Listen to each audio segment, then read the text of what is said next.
Soy Miguel Camejo, trabajo en el sistema de salud de la provincia de Neuquén desde el año 88.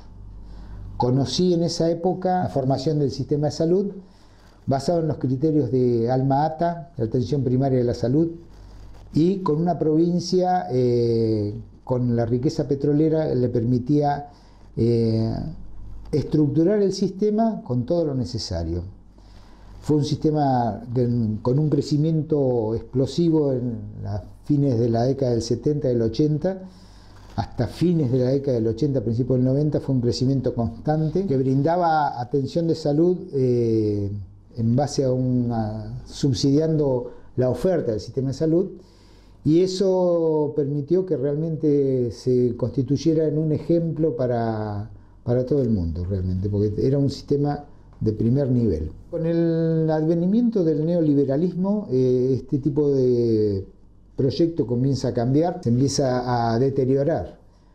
Pero fundamentalmente lo que trajo consigo el neoliberalismo, el criterio privatizador, era que el achicamiento del Estado y el favorecer a las empresas privadas. Se dio a partir de gente o empresarios vinculados al gobierno y a la familia de los gobernantes de turno, que se vieron claramente favorecidos con el achicamiento del Estado, y dentro de eso, dentro del achicamiento, la transferencia al sector privado de muchísimos servicios de salud pública. Desatender el mantenimiento del equipamiento hospitalario, por ejemplo, y contratar los servicios de una empresa privada propiedad de un pariente del gobernante de turno. Eso se fue notando en forma creciente y es un proceso que continúa aún hoy en día.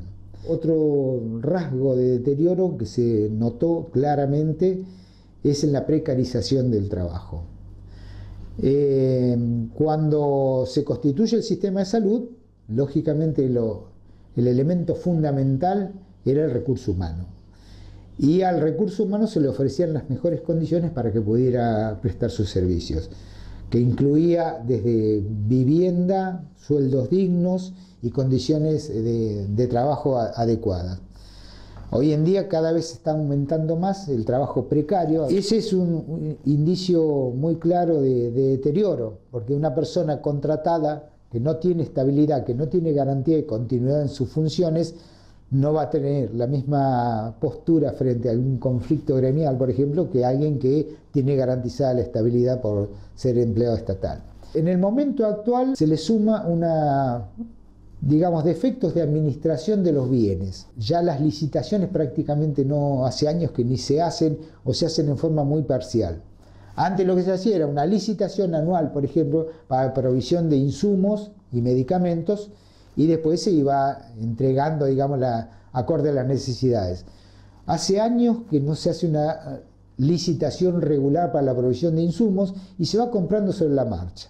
¿Esto qué lleva? A que se paguen todas las cosas mucho más caras, porque cuando uno hace licitación con bolsa de precios va a pagar más barato. Y además el hecho de que como las compras no están programadas, tenemos permanentes desabastecimiento de muchos insumos. En algunos estamos prácticamente en la compra diaria de cada una de las cosas que necesitamos.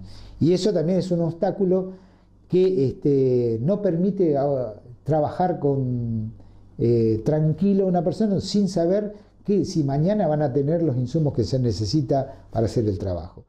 La repercusión que tuvo la crisis del 2001 en el sistema de salud, yo creo que no fue tan gravitante. Siendo empleados estatales y dependiendo de la economía de la provincia, la crisis no afectó tanto. Se siguió profundizando el deterioro del sistema de salud, como venía desde mediados de la década del 90, pero no hubo un quiebre dramático en la crisis del 2001. Se sintió en la sociedad, pero no tan dramático como en otros lugares. Lo que sí se puede remarcar, que creo que es importante, es que en aquel momento, acá en la zona, hubo algo que sí marcó mucho a la sociedad toda en el 2001, que es lo que se reflejó en Sanón como emblema. Y salud tuvo mucho que ver, porque desde el sindicato que nuclea a los trabajadores estatales, ATE, cuando recién inicia el conflicto, se produce una vinculación con la rama salud, por solidaridad sindical. Y esa solidaridad se llevó adelante en grado sumo, porque hubo participación de los trabajadores de salud acompañando a Sanón, no solamente brindándole los servicios sanitarios que requerían, sino que además acompañando físicamente en las movilizaciones, en la ocupación de la fábrica, en las guardias que se hicieron en la puerta y en la resistencia frente a los avances que producía la policía y la conducción del viejo sindicato. En eso hubo una vinculación estrecha y específica. Educación también, ATEN, pero la vinculación más estrecha fue con la rama salud del gremio de los estatales. Eso sí. Cuando se impone en la década del 90, se impone en todo el país el neoliberalismo, a nivel nacional, la presidencia de Menem, la primera y segunda presidencia, y eso acá tiene un reflejo directo en la provincia, con un sector del partido gobernante, y en aquel momento gana la interna del Movimiento Popular Neuquino, del partido gobernante, el sector más identificado con el neoliberalismo, que es encarnado por Sovich. Dentro de los gremios hubo una resistencia a eso, a cada una de las políticas de privatización, por ejemplo, hubo resistencia, no todas exitosas, pero sí se resistió. La tercerización de servicios dentro de los sistemas de salud pública, en los hospitales, por ejemplo, eso corresponde a esa época totalmente. Todos los servicios internos del hospital, como por ejemplo la comida, la limpieza, en la mayoría de los hospitales de la provincia se privatizó. Fue muy resistido, hubo muchísimas movilizaciones en contra, en algunas cosas se logró, pero en la política neoliberal siguió avanzando. Y en otras cosas no lograron avanzar. Por ejemplo, mantener la caja de jubilaciones en el ámbito estatal es una de las cosas de los logros. Acá no se pasó a instituciones privadas, eso se conservó. En Neuquén, uno de los pocos lugares donde se pudo conservar la dependencia del Estado, el sistema solidario. La RT sí, que es el seguro de riesgo de trabajo, eso como empresa, digamos, privada, eso sí entró. La otra cuestión que yo me acuerdo de esa época es lo de los bonos provinciales. Acá tuvieron una existencia muy efímera y nunca llegaron a consolidarse los bonos. Una de las más grandes movilizaciones que yo recuerde fue para oponernos a la emisión de bonos para nuestros sueldos. Nosotros acá recibimos los LECOP y algunas otras cosas, pero siempre no representó más de un 15 o 20% del sueldo. Pero acá la imposición de los bonos locales, que estuvo hecho ya, estuvieron impresos inclusive. Eso no pasó. Y fue frenado por la movilización popular. Logramos la participación de la comunidad, porque la comunidad veía amenazado el sistema de salud, que si bien ya había empezado su deterioro, todavía tenía mejor salud que actualmente, y salió la comunidad, los barrios, la gente de los barrios se juntó en una movilización que fue histórica acá, hasta la Casa de Gobierno, pidiendo que no se deteriore las condiciones de vida de los trabajadores a través de los bonos. Y ahí tuvieron que guardar. Siempre distinguimos nosotros lo que es el negocio de la salud y el negocio de la enfermedad. El negocio de la salud corresponde al Estado. El negocio de la enfermedad corresponde a lo privado. El negocio de la salud es cuando vos haces las inversiones bien que hay que hacer para ahorrar, para evitar gastos en salud. Y la prevención es la mejor inversión. Habría que gastar plata para ahorrar plata. Porque, por ejemplo, cuando aquí se hacían los planes de prevención de desnutrición, el Estado compraba, a todos los niños le daban leche, por ejemplo. Pero con eso se evitaban enfermedades. Al evitarse enfermedades, cualquier enfermedad siempre va a salir más caro la atención dentro del sistema público que la cantidad que sea necesaria de cajas de leche. Eso era uno de los criterios. Suplementos alimentarios para los chicos desnutridos también es un ahorro, porque vos te evitás enfermedades. Todo lo que es las campañas de prevención, ir hacia los barrios en campaña de difusión, gastar dinero en campaña de difusión sanitaria, evita enfermedades y siempre va a salir más barato. Pero claro, como decimos, el negocio del Estado es la salud, el negocio del privado es la enfermedad. ¿Cuándo gana una institución privada? Cuando alguien se enferma. Entonces, la salud no es negocio para las instituciones privadas, sí es para el Estado. Como bien de la sociedad, la salud es un bien inalienable, es el Estado el encargado de defenderla porque es un patrimonio de la sociedad. En cambio, para el privado no le conviene la salud, conviene la enfermedad, que es de ahí es donde obtiene sus ganancias.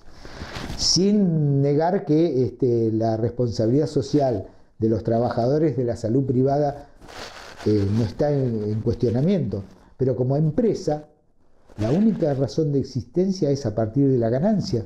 Entonces, ganan solamente cuando una persona se enferma. Las nociones básicas de atención primaria siguen siendo válidas y hoy están hackeadas. En la provincia de Neuquén es una de las cosas más resentidas, porque justamente todo lo que hacía la infraestructura necesaria para la atención primaria está muy debilitado y es una de las cosas que más se ha debilitado en la provincia. Eso es un retroceso. Una de las soluciones que se están proponiendo en la crisis mundial actual pasa por el mismo esquema. Restringir los gastos sociales, digamos, parece ser que es la única solución. Veía, por ejemplo, en un video de Estados Unidos, donde los sectores más pobres, que sí, Estados Unidos está lleno de pobres, pero los que vivían de la acción social, por ejemplo, los que tienen subsidios, los que dependen de la salud pública en Estados Unidos, eso, en este momento están muy perjudicados y están siendo abandonados. La explicación es que el Estado tiene que ahorrar en esos gastos. Si bien la salud en Estados Unidos no es muy pobre, la salud pública es prácticamente inexistente, había gente que sobrevivía aún en esas condiciones. Nunca Estados Unidos tuvo una salud pública comparable a la de Argentina en general, pero sobre eso todavía hay posibilidades de caer más abajo. Eso, los que contaban con ese mínimo indispensable para la atención sanitaria, en este momento lo están perdiendo. Están cayendo realmente en un abandono increíble de las necesidades más básicas de la población. Estados Unidos son uno de los inventores de esta crisis, autores materiales. Pero por ejemplo, el caso de Grecia me parece peor todavía. Se creó la fantasía de que Grecia podía estar integrada al primer mundo a través del euro. Ahora se demostró que realmente, les demostraron que realmente vos sos un pobre más. Eso hace que, por ejemplo, saque de la misma gente las peores miserias. Y ahora vemos eso reflejado, y insisto con Grecia, porque ahora se ve reflejado eso en que el resurgimiento que ha tenido el movimiento neonazi en Grecia son los más pobres. Y ellos, esa miseria a la que la han llevado, saca de ellos las peores miserias, las miserias interiores, la miseria ideológica. Ver eso en las calles de Grecia, que pasó por su revolución socialista no hace tanto tiempo, es realmente una de las peores secuelas de esta crisis, en la impresión personal. En este momento el gobierno local se debate en una contradicción fundamental. Su vinculación con el gobierno nacional. Por un lado coquetea porque tiene vinculaciones comerciales, intereses en común, pero por otro lado pretende una autonomía de decisiones que nunca va a tener. En algún momento soñó que podía llegar a mejores relaciones con las empresas gravitantes acá, las determinantes, que son las petroleras, pero por ejemplo, en este proceso de reestatización de parte de las acciones de YPF, lo que le queda al Estado provincial es simplemente ser un socio menor. En cambio, con las empresas como estaban hasta ahora, podía tener la pretensión de ser un socio más determinante. Esa contradicción que tiene de poder participar de un emprendimiento como es la reestatización, lo deja en inferioridad de condiciones al gobierno provincial. La política nacional, si apunta a la reestatización, va a ser apuntar a muchos otros servicios. Y eso, por ejemplo, es una cosa que la crea una contradicción al gobierno provincial, que siempre tuvo una vinculación estrecha con las grandes empresas petroleras y con el sindicato de los petroleros, Pereira, que es además militante del partido gobernante.